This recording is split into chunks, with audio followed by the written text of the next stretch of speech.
Ninakukaribisha katika makala yako pendwa ya Suluhu. Na leo tunatazama namna ambavyo vyuo vya elimu ya juu vinavyoleta suluhu ya mambo katika nchi hii ya Tanzania. Na kama unavyojua, hivi sasa nishati ni swala la muhimu sana. Kampeni kubwa inaendelea ndani ya Tanzania na duniani, ikiakisi kuifanya Tanzania kuwa kitovu cha nishati safi. Zaidi ya mamilioni ya Waafrika na Watanzania wanatumia nishati isiyo safi. Mkakati mkubwa unapigwa hivi sasa kuhakikisha kwamba Tanzania inakuwa ni sehemu ya wataalamu wengi ama wananchi wa kawaida wanatumia nishati safi. Tuko hapa katika kampasi ya Kikuletwa, ambako hiki ni sehemu ya kampasi mpya ya Chuo cha Ufundi Arusha. Wataalamu wanaoendana na zama za sasa wanataraji kutokea hapa. Na hapa panataraji kutoa wataalamu wengi zaidi wakijikita katika kuendesha mifumo na ubunifu katika nishati safi. Na tayari wataalamu wengi wameshaanza kupata zama hapa.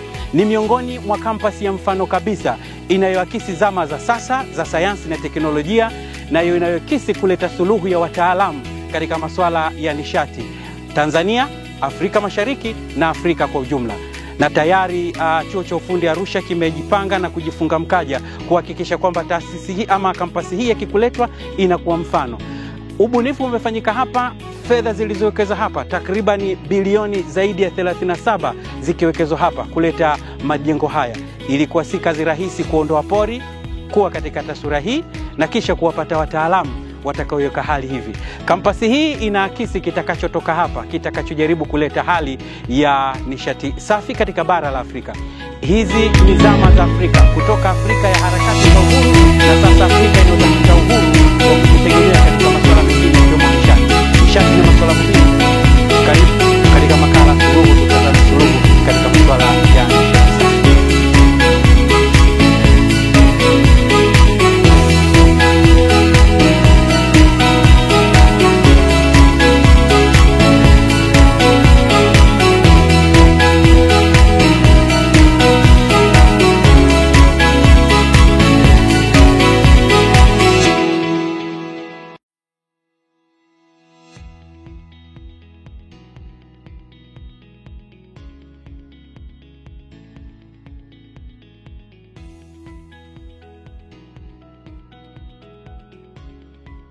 Ni kampasi mpya ya Chuo cha Ufundi Arusha, ambayo kampasi hii kwa mujibu wa ilani ya Chama cha Mapinduzi iliyopita, chuo hiki kimekusudiwa kuwa kituo cha umahiri katika maeneo ya nishati jadidifu. Na ukiangalia kabisa ni kwamba tunaendana na mama. Mama anaongelea masuala ya nishati jadidifu, kuwasaidia Watanzania kuondokana na shida za kutumia kuni, mikaa ambazo zinaleta madhara kwa afya za Watanzania. Lakini mama pia hakuishia hapo, tunaenda mbali kwamba hata Afrika pia kwa ujumla wafaidike. Kwa hiyo serikali yetu kwa madhumuni mazuri kabisa imeamua kuwekeza hapa kituo hiki kwa ajili ya kutatua matatizo yanayohusiana na nishati jadidifu. Kwa hivyo chuo hiki ukiangalia kama kiko tayari, tunayo majengo mazuri kabisa, na programu ambazo zimekusudiwa hapa kufundishwa ni pamoja na umeme ambao utazalishwa kwa maji, maporomoko ya maji, ambao hivi ninavyoongea mkandarasi yuko site tayari anatengeneza mtambo huo. Na tunataraji baada ya kuisha mtambo huo tutautumia kufundishia wanafunzi wetu katika eneo hilo la umeme wa maji, lakini pia tuzalisha umeme kidogo ambao pia utasaidia chuo na nchi kwa ujumla. Nipende kusema kwamba hii kampasi ni ya kipekee kwenye upande wa nishati jadidifu, ukiacha na huo mtambo wa kusukumwa na maji, mean hydroelectric power. Hii kampasi unaoona haya majengo yote yamekuwa connected kwenye mfumo wa maji taka. Na huu mfumo wa maji taka tumetengeneza mtambo kwa ajili ya kuzalisha gesi. Nafikiri umemsikia mama, yeye ndio pioneer wa nishati safi ya kupikia. Sasa hii nipende kutamka kwamba hii campus imezingatia hilo. Ule uchafu wote unaotoka kwenye haya mabweni unaenda kuzalisha nishati kwa ajili ya kutumika kwenye hii campus. Hatutatumia kuni, hatutatumia umeme, hatutatumia ile gesi ya kununua, nishati tunaizalisha hapa. Na huu mtambo ni maalum kwa ajili ya kuzalisha hiyo nishati, na pamoja na utakuwa unatumika kuwafundishia wanafunzi jinsi ya kutengeneza infrastructure ya kiwango cha kiwandani na pia majumbani. Kama ni kwanza unafuatilia makala yetu ya Suluhu, tunatazama namna ambavyo taifa la Tanzania linaleta suluhu katika masuala tofauti tofauti. Na hapa tuko katika kampasi mpya kabisa ya Chuo cha Ufundi Arusha. Na kama unavyojua, Tanzania imekuwa mstari wa mbele kuhakikisha kwamba inatengeneza ama kuzalisha wataalamu ambao watakwenda kukidhi mahitaji ya sasa ya kutoka kwenye nishati chafu kuelekea kwenye nishati safi. Kampasi hii hapa kazi yake ni moja tu, kutoa wataalamu ambao watakuwa mahiri katika masuala ya nishati jadidifu. Najua ajenda ya dunia inaelekea huko. Tunaangalia kwa namna gani Tanzania imeamua kuchukua kurasa mpya katika hayo. Na kama ulikuwa unafikiri kwamba ni bla bla, Tanzania imeamua kushika hatamu yake. Kama ilivyoshiriki katika harakati za ukombozi wa nchi nyingi za Afrika, sasa inashiriki katika hatua nyingine katika kutengeneza wataalamu watakaohitajika sasa. Mambo haya yanafanyika Tanzania. Takribani bilioni za pesa zimewekezwa hapa ili kuwatoa Watanzania. Lakini sio Tanzania tu, tutapata kuzungumza na Profesa Musa Chacha jinsi ambavyo wataalamu kutoka hata nje hapa watakuwa na nafasi hapa. Na sasa nazungumza na Profesa, habari za leo? Salama kabisa.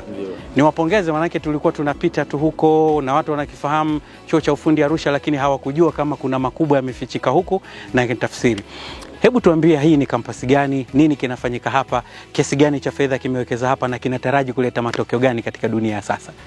Nashukuru sana ndugu mtangazaji kwa kunipa nafasi hii. Kiasi cha shilingi bilioni 37, na bahati nzuri kwa umetengewa kwa Chuo cha Ufundi Arusha kwamba ianzishe kituo mahiri kabisa kitakuwa inafundisha vijana kuwapa ujuzi kwa masuala ya nishati jadidifu. Tulipokea hizo fedha na tukaanza kutekelezaji wa jambo hilo. Kwetu ilikuwa ni rahisi sana kwa sababu ilikuwa ni utashi wa kisiasa.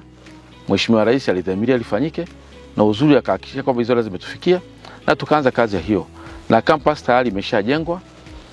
Nafikiri ukiangalia mazingira utaona tayari hostel ni kubwa tu ambazo zina uwezo kuwachukua wanafunzi 600 kwa wakati mmoja. Na tayari kuna workshop zishaandaliwa, zipo na madarasa mazuri kwa ajili ya hizo kuhakikisha kwamba vijana wanapata ujuzi unaotakiwa. Na tayari hata vijana waliopo tayari wameshaanza kutengeneza baadhi ya vifaa vya teknolojia vinavyotumika kuhakikisha kwamba ndugu zetu sehemu mbalimbali, hasa kina mama zetu, wanaepukana kutumia kuni na mkaa wakati mwingine akajua kupikia. Profesa, najua hilo ni swala muhimu. Tanzania hivi karibuni tu ilifanya mkutano mkubwa. Dunia nzima ilikuja Dar es Salaam. Rais akibeba ajenda ya 2030 kwamba ifikapo 2030 wa Tanzania zaidi ya nusu wao wamefikiwa na nishati safi. Kwa namna gani hiki kinachowekezwa hapa takriban bilioni 37 zinaakisi dhamira ya nchi kwenye kuyafikia hayo?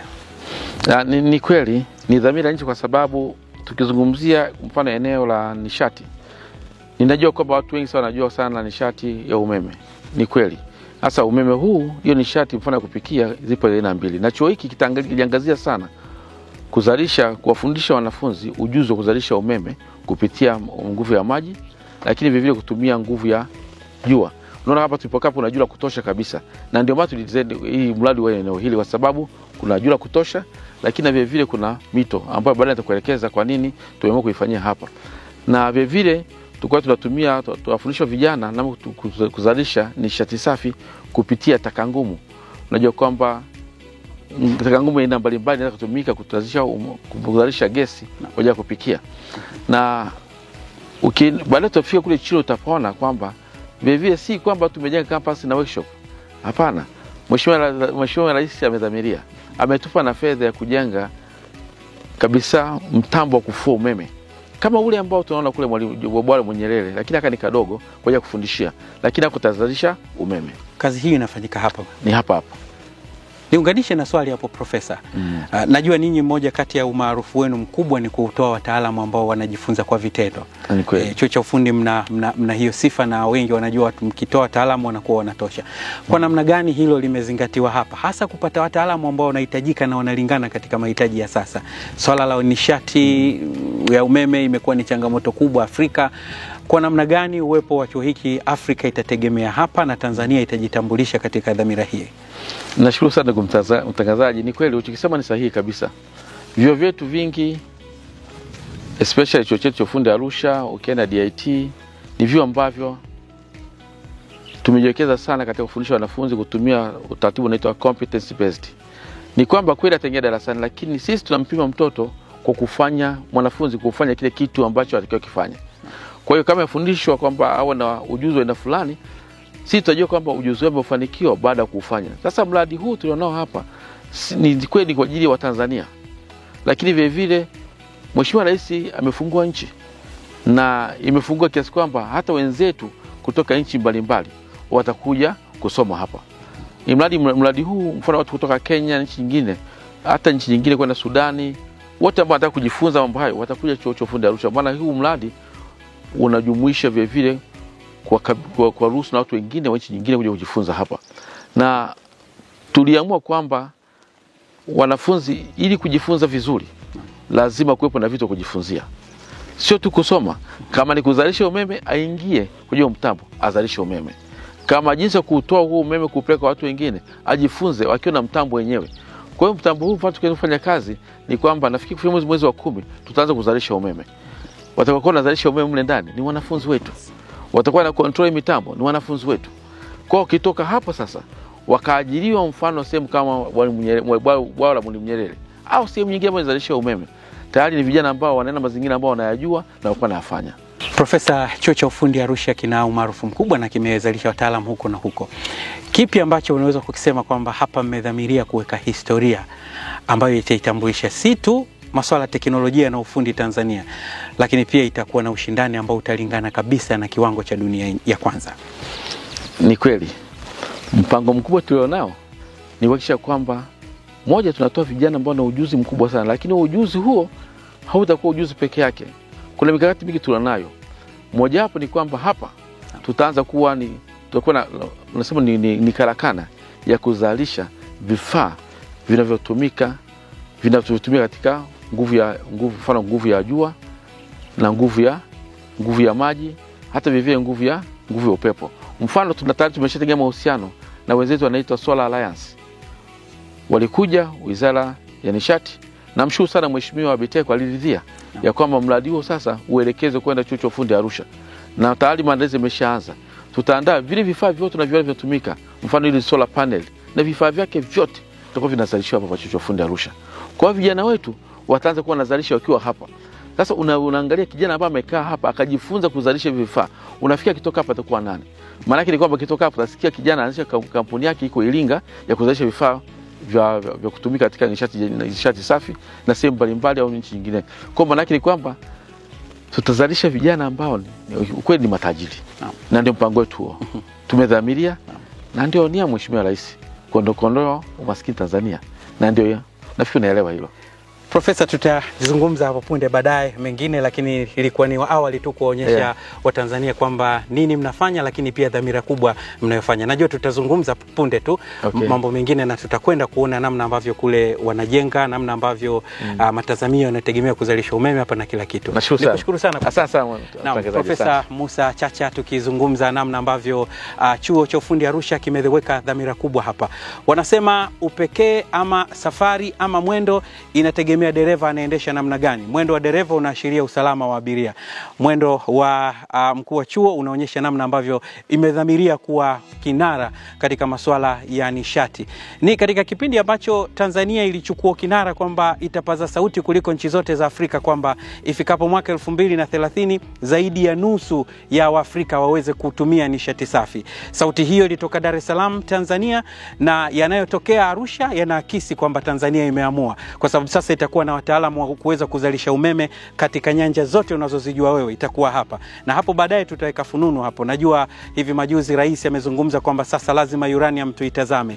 Je, hiyo itakuwa sehemu? Tutatazama. Lakini hapa inaakisi kwamba Tanzania imeagana na nyonga, na tunaona jinsi wataalamu walivyojipanga kuweka heshima kubwa ya taifa la sasa na kuwa na wataalamu watakaotosha. Endelea kufuatilia makala Suluhu, tukitazama suluhu katika chuo cha ufundi Arusha na kutazama kwa namna gani wataalamu wamejipanga kuleta suluhu suluhu ya mambo katika maeneo tofauti. Katika huu ushirikiano tulionao pamoja na chuo cha Clemson University kilichopo Marekani, kwa mimi binafsi nimenufaika. Kwanza nimebahatika kwenda nchini Marekani kutembelea chuo chao, kuona vifaa wanavyotumia, kuona namna ambavyo wanatafuta elimu ya kuhusu uhandisi kwa ujumla. Kwa sasa ninafanya project ambayo nitaweza kupima mapigo ya moyo ya mgonjwa ambaye anakuwa ana matatizo ya moyo, ambacho hicho kifaa kitakuwa ni very portable, kitakuwa kinatumika nje ya hospitali pamoja na ndani ya hospitali. Inakuwa inapunguza ile foleni ya wagonjwa ambao wanakuja kupima mara kwa mara hospitalini. Fani ninayosoma mimi inatoa wataalamu wengi sana katika fani za umeme. Pia inatoa wataalamu wengi sana katika fani za viwandani. Viwanda vyote vinavyofanya kazi vinahitaji katika ulimwengu huu wa sasa, viwanda vingi vinafanya kazi vyenyewe. Sasa namna jinsi viwanda vinavyofanya kazi, vile ndo namna ambavyo sisi maengineer tunaenda kuprogramu mashine zile ziweze kufanya kazi. Kupitia wataalamu waliopo kwenye vyuo hivi pamoja na chuo chetu tuliweza kutengeneza mtaala ambao umeweza kufanya kazi kwa uzuri kabisa kuweza kutengeneza wataalamu hapa nchini ambao wanaweza kuajirika moja kwa moja na kusuluhisha matatizo haya ambao nadhani kwa asilimia kubwa nchi yetu imeweza kuona manufaa ya moja kwa moja, kwa sababu sasa angalau katika kila hospitali yupo mtaalamu ambaye ana uwezo wa kutengeneza hivi vifaa na kuvinstall vinapokuja vipya na kuviservice vile vile. Kwa hiyo kwa kweli ni hatua kubwa na nadhani ni manufaa kwa nchi kwa kiwango kikubwa. We've been working together with ATC for several years. We have students in the biomedical engineering program at ATC and our biomedical engineering programs that work on design projects to make devices to help for healthcare, and they collaborate remotely. And then we have once a year, I think we usually come to ATC and have a presentation to each other, and then we've started having some of the ATC students also come to Clemson for a visit last spring. So ATC students are amazing, and we have had some of them come to graduate school at Clemson, and I hope more will come. So they're very, very talented. I think they recently had the Innovation Week and really showcasing some of the innovative designs that the students have come up with. And that's part of the reason that we collaborate, is that together we can work on solutions for healthcare problems that can help both in Tanzania, but also that we can use back in the US. And that collaboration really has made a lot of difference. And I hope that the students know that they are really top-notch. And I really hope that some of them think about taking some of their innovative ideas and kind of pushing it forward and maybe doing startups or pushing it to industry. Kinachoendelea hapa ni ujenzi wa mtambo wa kufua umeme kwa nguvu za maji yenye ukubwa wa megawati 1.65. Huu mtambo umejengwa mahususi kwa ajili ya kuimarisha mafunzo kwa vitendo kwa vijana wetu wanaofanya kozi zinazohusiana na ufuaji wa umeme kwa nishati jadidifu. Uwepo wa mtambo huu unakuja kujibu swali ambalo lilikuwa kubwa sana kwa waajiri wengi, kwamba wanafunzi wanapomaliza masomo wanakuwa hawana ule uzoefu wa kutosha wa mafunzo ya vitendo. Kwa hiyo kwa kuwepo mtambo huu utawezesha wanafunzi wetu toka wanapoingia wanakuwa tayari wanasoma kwenye mazingira ambayo wanaenda kufanyia kazi. Kwa hiyo tutapata wanafunzi ambao wamegraduate au wamemaliza wakiwa na ujuzi kamili wa kwenda kufanya kazi bila kuhitaji mafunzo mengine ya ziada. Kwanza ifahamike kwamba ujenzi wa mtambo huu unafanyika kwenye sehemu mbili. Kuna sehemu ambazo zinaendelea site sasa hivi ambazo ni kujenga ile nyumba ya mtambo ambao mpaka sasa imefika 40%. Lakini upande mwingine ni vifaa vya umeme, vya ufuaji umeme ambavyo hivyo vinafanyika nchini China na tayari vimekamilika, viko bandarini tayari kuja kufungwa hapa na kuanza kazi za uzalishaji umeme. Mpaka sasa kazi za site ujenzi wa power plant hii kwenye upande wa vifaa umefika 100% Ndio maana kuna vifaa vichache tu ambavyo tutavipokea bandarini na kuja kukamilisha ujenzi wa mtambo huu ambao tunategemea mpaka mwishoni mwa mwezi wa 10 tayari kila kitu kitakuwa kimekamilika. Tunachokifanya hapa ni tunajenga chanzo cha umeme kwa njia ya maji kama mnavyoona hapo nyuma. Na katika vyuo vyote hapa Tanzania, actually sisi ndio wa kwanza. Kwa hiyo tutakuwa tunafanya kitu ambacho kinaitwa, tunatoa mafunzo kwa vijana, lakini pia tutakuwa tunaonyesha pia kwa vitendo jinsi umeme huo unavyofuliwa. Kiukweli sana, hata mimi mwenyewe binafsi imenisaidia sana, kwa sababu kwa mara ya kwanza nimeweza kupata ufanisi moja kwa moja wa namna vyanzo hivi vinavyojengwa toka mwanzo mpaka tunapoenda kukimaliza kukijenga. Kwa hiyo kwa mimi kama mimi ambaye pia ni mkufunzi katika chuo hicho husika, imenisaidia katika kujenga ile tunasema utambuzi yakinifu katika eneo husika na ulifanya kazi, lakini pia hata tunapokuja kuwafundisha hawa vijana watakuwa wanakiona kitu chenyewe kabisa. Tunapotoka darasani na kuja katika eneo husika wanaona kitu kinapofanyika. Katika mradi huu umegawanyika katika sehemu mbili. Sehemu ya kwanza ni usanifu na sehemu ya pili ni ujenzi.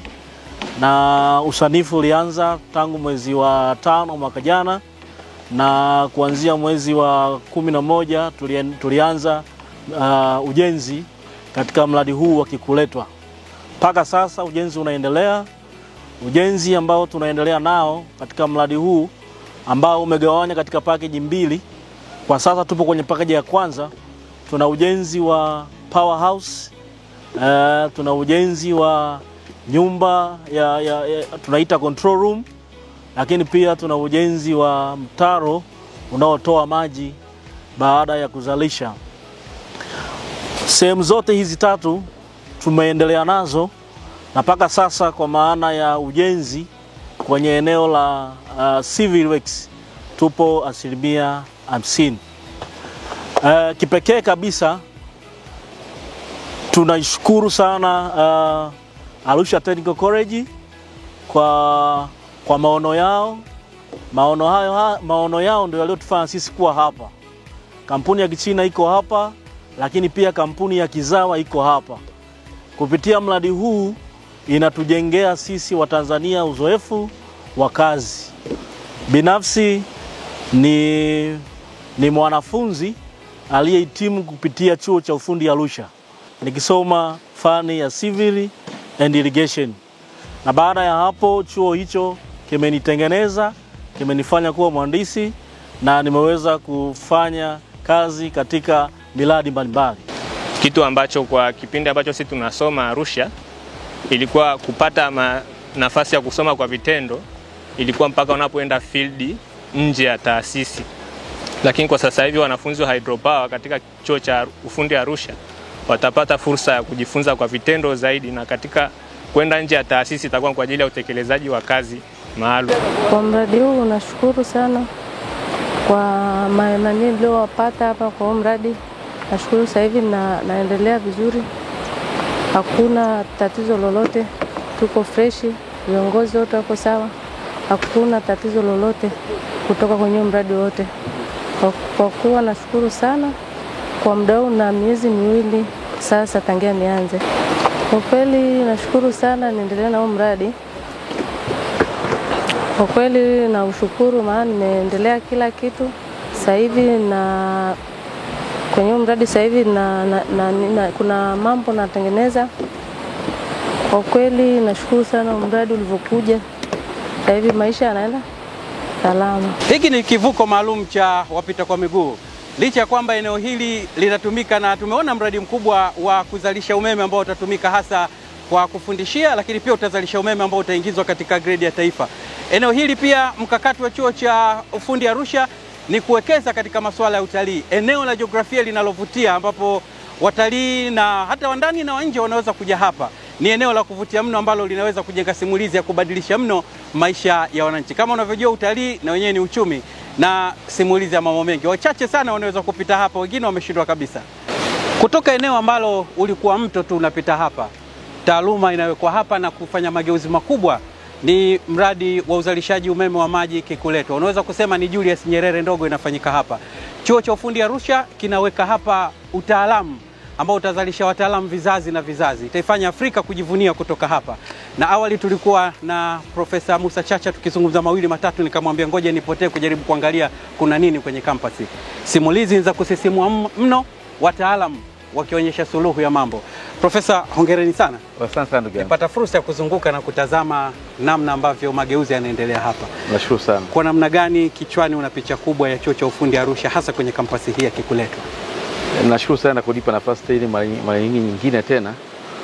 Na nafikiri umepita umeona kazi inayofanyika. Na unakumbuka kwamba sio muda mrefu sana Mheshimiwa Rais alizindua ile sera ya elimu ile ambayo ni 2014 tole mwaka 2024. Na katika hilo ndipo likuja ile swala la mafunzo ya amali. Sasa vijana wetu wakiwa nasoma huko, tayari tumeshajipanga siku kuwapokea wale ambao wanapenda kuwa mafundi upande wa hydropower. Watakuwa wanafundishwa hapa. Na mambo yote yanayohusiana na uzalishaji wa umeme kupitia njia ya maji. Lakini vile vile hii itakuwa tu kwa ajili ya Tanzania. Unajua Tanzania si ni wema. Na tangia zamani tumekuwa sisi tunawasaidia sana nchi zote za huku Afrika. Kwa hiyo maana yake ni kwamba wananchi wengine, vijana wengine kutoka sehemu mbalimbali watakuwa kuja kujifunzia hapa. Sifahamu huko chini Afrika, kusini mwa Afrika kote. Sifahamu chuo chochote ambacho kina kitu kama hiki. Kina hydropower. Hiki litakuwa chuo cha kwanza kabisa. Kwa maana hiyo ni kwamba lazima watu wengine nchi mbalimbali watakuja kujifunza watoto wao hapa. Kwa sababu hapa watakuwa wanajifunza, sio kujifunza kusimulia darasani, wanafanya kwa vitendo. Profesa, nakupongeza sana na hongereni. Nashukuru sana. Tutatazama mara kwa mara, tutazame mageuzi haya mpaka linakuwa jambo kutoka kwenye maneno na mpaka sasa utekelezaji mpaka mwisho. Asante sana. Asante sana. Karibuni tena. Asante sana. Asante. Asante.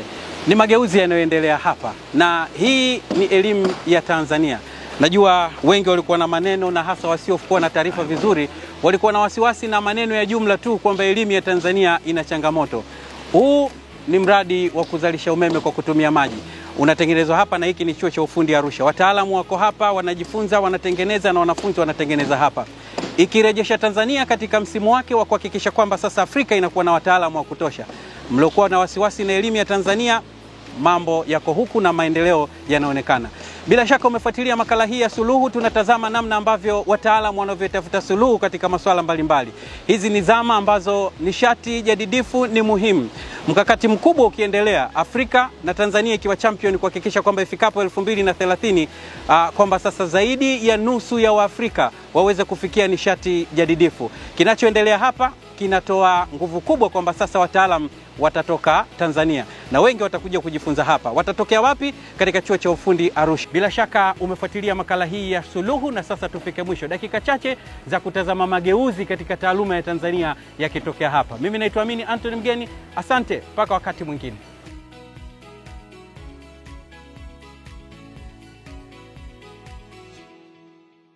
Suluhu, kazi iendelee.